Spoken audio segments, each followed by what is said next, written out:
Nagsimula ang istorya sa isang matinding labanan ng mga barbarian, na kung saan ang katangian ng isang barbarian ay pinanganak na isang mandirigma, at pinalaki para makipaglaban, at isang karangalan ng barbarian na mamatay ng lumalaban hanggang huli, makikita ngang nilalabanan ng tatay ng bida ang kanyang mga katribo upang makatakas ang kanyang anak.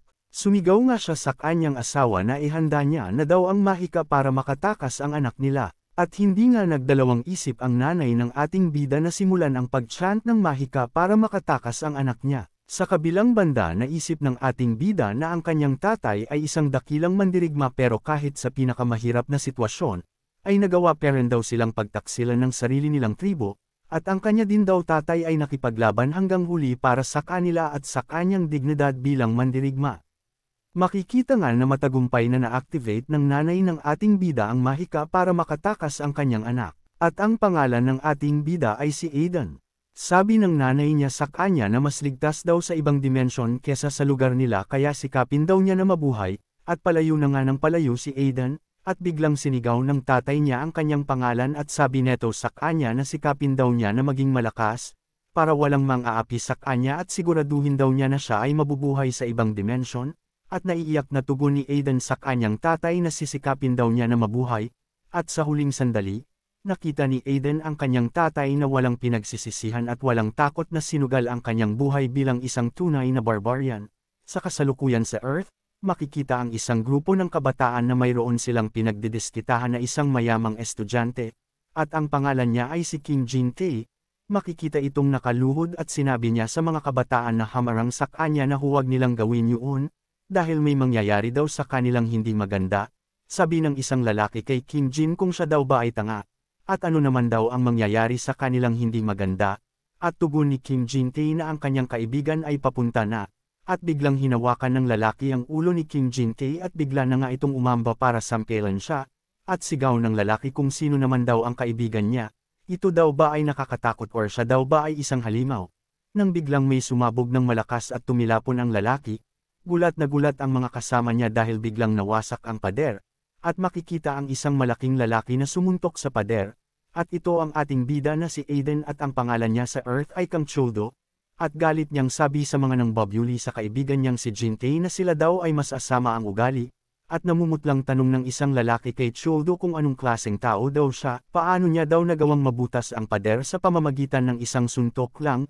At biglang hiniblot ni Choldo ang damit neto at sigaw niya na siya daw ang kaibigan ni Jin-tae, at bigla na ngang pinagsusuntok ni Choldo ang mga lalaking nambuli sa kaibigan niyang si Jin-tae, at umuwi na nga si Choldo at Jin-tae, at sa pag-uwi nila sabi ni Jin-tae kay Choldo na siya ay pambihira dahil nagawa daw niyang masira ang pader, at siya daw ba talaga ay isang tao, at biglang nagulat at namutla si Choldo. Sigaw niya kay Jin-tae kung ano daw ang pinagsasabi niya malamang siya raw ay isang tao.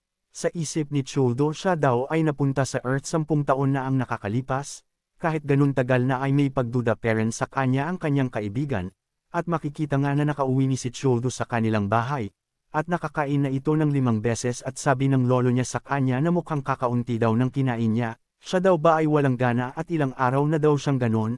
At tugon naman ni Aiden sa kanyang lolo na wala nga daw siyang gana ng mga nakaraang araw, balik na tanong niya sa kanyang lolo kung bakit siya daw ay hindi kumakain ng madami, tugon naman ng lolo ni Aiden sa kanya na makita lang daw niya na kumakain siya ng madami ay nabubusog na daw siya, at nakangiting sabi ng lolo niya na dahil iyan niya daw at kumain pa siya ng marami. Sa isip ni Choldo ang kanyang lolo daw na iyon, ay ang tao na pinapinapasalamatan niya. Dahil hindi daw ito nag-atabuli na kupkupan siya at palakihin na walang hinihinging kapalit, at biglang sabi ng lolo ni Choldo sa kanya na ang kanyang coach daw ay tumawag, at nagtatanong ito kung gusto daw ba niya maging isang boxer. Tugon ni Choldo na ayaw niya daw maging isang athlete, at biglang nagulat ang lolo niya, tanong niya kay Choldo kung bakit ayaw niya, pero lahat naman daw ng sinalihan niyang sports ay siya daw ang laging nagiging panalo. At sa isip-isip ni Choldo na kaya ayaw niyang pumasok sa mundo ng sports dahil ang barbarian at tao ay magkaiba, at kung sasali siya sa sport ay parang siya ay nang daya, at yun ay paglabag sa pakikipagtanggali ng patas. Napayuko na nga lang si Choldo dahil ang isang tulad niya na barbarian, ay isa lang ang landas na pwedeng tahakin yun ay isang maging magiting bamandirigma, kung saan kailangan lumaban sa madudugong labanan na may mga kalaban na malalakas, At sa may labas makikita si Choldo na nagpapahangin at bigla niyang narinig ang kanyang lolo na may pinapanood. Tungkol pala ito sa naganap na trahedya kung saan madami ang nasawi. At pumasok na nga si Choldo at tanong niya sa kanyang lolo kung ano daw ang nangyari sa balita. Tugon ng lolo niya na mayroon daw nangyaring aksidente sa Cheongju at mahigit 120 ang nasawi. At sabi din doon na ang may gawa daw noon ay isang halimaw. At napatingin nga si Choldo sa balita at nakita niya ang halimaw na USA. At biglang nagulat si Aiden nang nakita niya yun at sabi niya sa kanyang lolo na siya daw ay lalabas. Makikita nga ang isang sasakyan papunta sa Cheongju at sa loob ng sasakyan ay makikita sila Choldo. Naalala ni Choldo na ang halimaw na nakita niya sa balita ay kapareho ng nakita niya nung bata pa siya sa mundo nila. At mukhang konektado iyon sa mundo niya. At bigla na ngang napahinto ang sasakyan nila Choldo dahil nakita nila na sobrang daming tao ang nang tipon-tipon. Sabi ni Choldo mukhang mayroon nga talagang mangyayaring kakaiba sa Cheongju. At may biglang lumapit kay Choldo at sabi nito na ang katawan niya daw ay sobrang laki. Tanong nito sa kanya kung saan daw ba silang grupo kabilang. At inabot niya na nga sa kanila ang company card dahil mukhang sila ay wala pang kinabibilangan na grupo. At kung interesado daw sila ay pwede sila sumali. At taka ni Choldo na ang grupo daw ba nila ay isang guild na kung saan nagtitipon-tipon ang mga mandirigma. At biglang ang pumunta ang lalaki kay Choldo. Sabi nito na sila ay manggagawa at hindi mandirigma. At biglang pinunit ni Aiden ang company card at sabi niya sa lalaki na siya daw ay isang mandirigma hindi isang tau-tauhan. Ang pagiging tau-tauhan ay kasiraan sa pagiging mandirigma. At galit na galit ang lalaki kay Choldo, sigaw nito na ang lakas daw ng loob niyang tanggihan ang alok nila. Siya daw ba ay isang inutil? At galit na sabi ni Aiden na siya daw ba ay iniinsulto niya. Nang biglang napatingin si Aiden sa kanyang likuran. Dahil mayroong biglang lumabas na itim na aura.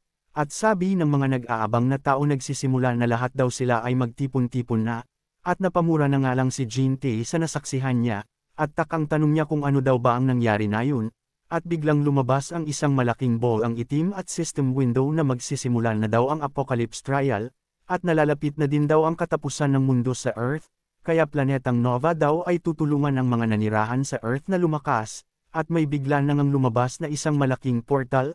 At sabi sa system ay kailangan daw nilang makatakas sa apocalypse trial, at gulat na gulat si Choldo sa nasaksihan niya, sa pagmulat ng kanyang mga mata ay napadpad na sila sa ibang dimensyon, at tarantang sabi ni Jin Tae kay Choldo na panindigan daw niya ang lahat ng iyon, dahil ang kanya daw kotse ay biglang nawala at paniguradong malalagot siya sa magulang niya, at biglang napahinto si Jin Tae dahil sa system notification na nakita niya. Dahil nakalagay dito na kailangan daw nilang makakuha ng isang goblin coin, taka ni Jin Tae kung ano kaya ang ibig sabihin ng apocalypse trial na yun, at biglang sabi ni Choldo kay Jin Tae na tumingin daw siya sa kanyang harapan, sa may harapan nila makikita ang grupo ng mga goblin na nanlilisik ang mga mata at gutom na gutom, at takot na sabi ni Jin Tae kung ano daw klaseng mga halimaw iyon, yun daw ba ang kailangan nilang puksain para makakuha ng goblin coin.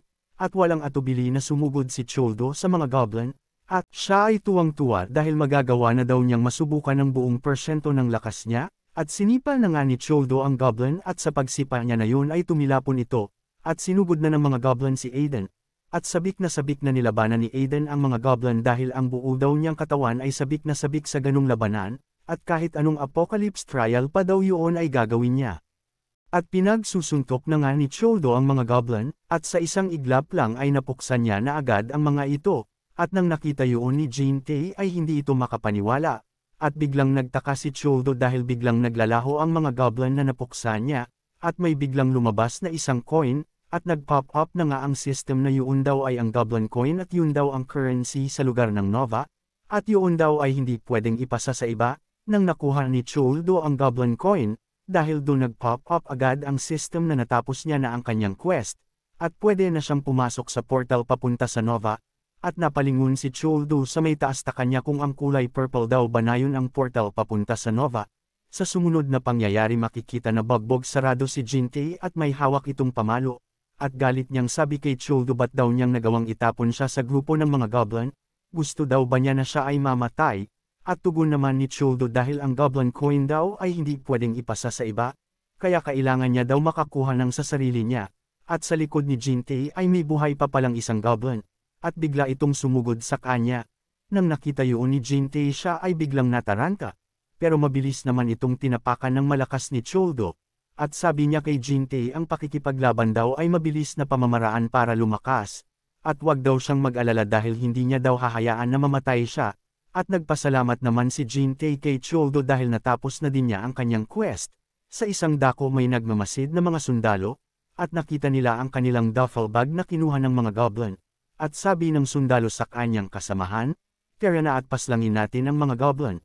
Pero sa panig naman nila Choldo ay nakuha na nila ang duffel bag ng mga sundalo.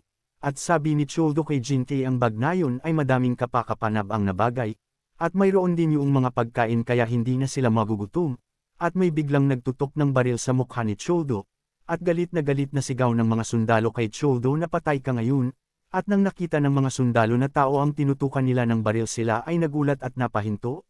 Makikita sa likudan na takot na nakataas ang kamay ni Jin-tae. Sa sumunod na pangyayari sila ay nagluluto na ng kanilang pagkain. At humingi na nga ng pasensya ang mga sundalo kila Choldo dahil napagkamalan nila silang mga goblin. Tugon naman ni Choldo na wala lang daw yun. At sila din daw ay nagulat dahil may mga tao din pala sa napuntahan nilang dimensyon, at tanong ni Jin-tae sa mga sundalo na sila din daw ba ay nakikilahok sa Apocalypse Trial, at kung sila daw talaga ay kalahok tama daw pala talaga ang nakasulat sa system window, at tugon ng sundalo kay Jin-tae na tama daw ang sinabi niya na yun, at ang gobyerno daw ay naghahanda sa parating na apocalypse, dahil ang planetang Nova ay magmimigrate sa Earth. Kaya kailangan daw nila magtulong-tulong para makabuo ng madaming village sa Nova, kaya pati ang mga malalaking kumpanya ay pumunta na sa Nova para magsimula at maghanda sa bagong era. At tanong ni Choldo sa sundalo madami daw bang mga halimaw sa mundo ng Nova katulad ng mga nakalaban nila kanina? Tugon ng sundalo sa kanya ang dimensyon daw na kung asan sila ay testing stage pa lang, at ang mismong Nova ay ang totoong main stage, kaya ang pagpapalakas daw ngayon ay mahalaga. Dahil sa Nova ay madaming pagsubok na kailangan nilang malampasan. At sabi din ng sundalo sa kanila na kuhanin na din daw nila ang duffel bag na yun, dahil marami naman daw silang supply, at malugod naman tinanggap ni Jin-tae ang duffel bag, at sa isip-isip ni Choldo na ang Nova daw ay mas nakakapanghamon, nang naisip yun ni Choldo siya ay napangiti na lang dahil madami pa siyang makakalaban. Doon ang mga halimaw, sa sumunod na pangyayari nagpatuloy na ulit si Choldo at Jin-tae sa kanilang paglalakbay. At tanong ni Jin-tae kay Choldo bakit daw sila maghahan ulit, pwede daw ba na magpahinga muna sila sandali, tugon naman ni Choldo hindi daw maganda tumunga at magpakampante, dahil sa binigay na impormasyon ng mga sundalo sa kanila kanina, dapat na sila daw ay lumakas agad ng mas mabilis. At nakita na nga nila Choldo ang kampo ng mga goblin. At sa isang banda ay may kakaibang goblin sa taas ng tore. At mayroon itong mga sinasabi, at taka ni Jin-tae na ang goblin daw na nasa taas ay kakaiba sa mga nakalaban na nila. At hindi na nag-atubili na sumugod si Choldo sa mga goblin, at nagulat nga ang mga goblin dahil may sumusugod sa kanila ng sobrang bilis, at sa isang iglap lang ang lahat ng goblin na nasa baba ng tore ay napuksa na niya, at bigla yun napansin ng goblin, sa may baba ay agad-agad naman umakyat si Choldo sa tore at sigaw niya sa goblin, maghintay lang daw siya doon at papunta na siya para puksain siya, at nanglisik ang mga mata ng goblin at siya ay gumamit ng thunder spell kay Choldo. At biglang napasigaw si Jin-tae nang nakita niya na tinamaan si Choldo. Sa kabilang banda napangisi na lang ang goblin nang nakita niyang tinamaan ng thunder spell niya si Choldo. Pero bigla siya nagulat dahil may biglang nagsalita. At yun pala ay si Choldo. At sabi ni Choldo sa goblin ang thunder spell daw na yun ay medyo masakit. At nang nakita nga ng goblin na buhay pa si Choldo, hindi ito nag-atubili na mag-cast ulit ng thunder spell sa kanya. At sigaw naman ni Choldo sa goblin na sige lang daw mag-cast lang siya na mag-cast ng thunder spell, at sa isip-isip ni Choldo na ang buong katawan niya daw ay nanginginig na, pero kahit na ganun ay kayang-kaya niya daw itong tiisin, dahil hindi lang daw dugo ng barbarian ang dumadaloy sa kanya, dahil dumadaloy din ang dugo ng nanay niya na isang dakilang mage, at buong lakas nang ang tumalon si Choldo sa mage goblin. Sigaw nito sa goblin ang sakit daw ng thunder spell niya ay hindi siya kayang puksin. At hinato na nga ni Choldo ang goblin mage ng sandata niya, at sa sobrang lakas ng paghampas ni Choldo ay nawasak ang buong tore, at makikita sa may baba na nakahiga na si Choldo sa lupa, at sabi niya ang ginawa daw niya na yun ay sobrang mapanganib, at buti na lang din ay nagawa niyang malagpasan ang thunder spell na yun, dahil sa magic resistance na mula sa dugo ng nanay niya, at biglang nagulat si Choldo nang nakita niya ang kanyang reward sa pagpaksa sa mage goblin, dahil hindi lang goblin coin ang nakuha niya. Nakakuha din siya ng isang mana orb, At sa item daw na yun ay magkakaroon siya ng mana tulad ng isang mage. At biglang nagulat si Aiden dahil biglang pumasok sa may dibdib niya ang mana orb. At hindi makapaniwala si Choldo dahil ang buong katawan niya ay biglang lumakas. Sa kabilang banda ay tumatakbo si Jintay papunta kay Choldo. At tanong nito kay Choldo bakit siya ay buhay parent. Kahit siya ay nakuryente na ng sobrang lakas, siya daw ba talaga ay isang tao? At biglang tinawag ni Choldo si Jintay, sabi niya kailangan daw nila maghunt ng maraming goblin. At nagulat na lang si Jintay sa sinabi na yun ni Choldo. At sigaw ni Choldo na kailangan daw nilang hanapin ang susunod na hunting ground, katulad ng mage goblin na nagbibigay ng mana orb. At tarantang sigaw ni Jintay kay Choldo na tumigil na daw siya. Sa sumunod na umaga sabi ni Jintay kay Choldo, talaga daw ba na hindi siya natulog para maghunt ng mga mage goblin? Makikita nga na nakakuha si Choldo ng 3 orb, at sigaw ni Choldo kay Jintay hindi lang daw mana orb ang nakuha niya dahil nakakuha din siya ng strength at perception orb, at hindi na daw siya makapaghintay na subukan ang kapangyarihan ng mga orb na yun, at parang ang pakiramdam daw niya siya ay sobrang lumakas sa loob lang ng isang araw. Tugon naman ni Jintay sa kanya na siya daw talaga ay baliw na, at may biglang lumabas na system window sa likod ni Choldo. Nakaligay dito 12 oras na daw ang nakalipas sa Apocalypse Trial, dahil doon ang mga failed bosses ay magpapakita na sa Apocalypse Trial ground, at taka ni Jintay ano daw kaya ang mga failed bosses na yun? Makikita sa system window ang mga failed bosses daw ay malalakas na kalaban, kaya dapat daw nila itong iwasan ng mabilis kapag nakakita sila ng mga boss.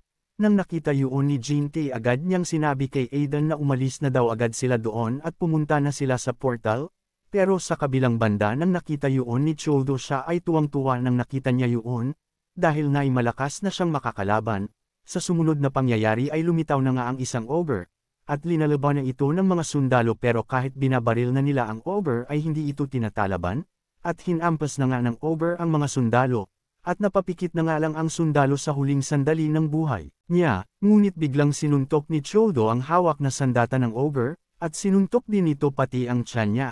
Sa isip-isip ni Choldo nakakpanibik daw na makipagtanggali siya sa mas malaki sa kanya, at sabi ni Choldo sa mga sundalo na umalis na daw sila, dahil kailangan daw niyang kalabanan ang ogre na mag-isa.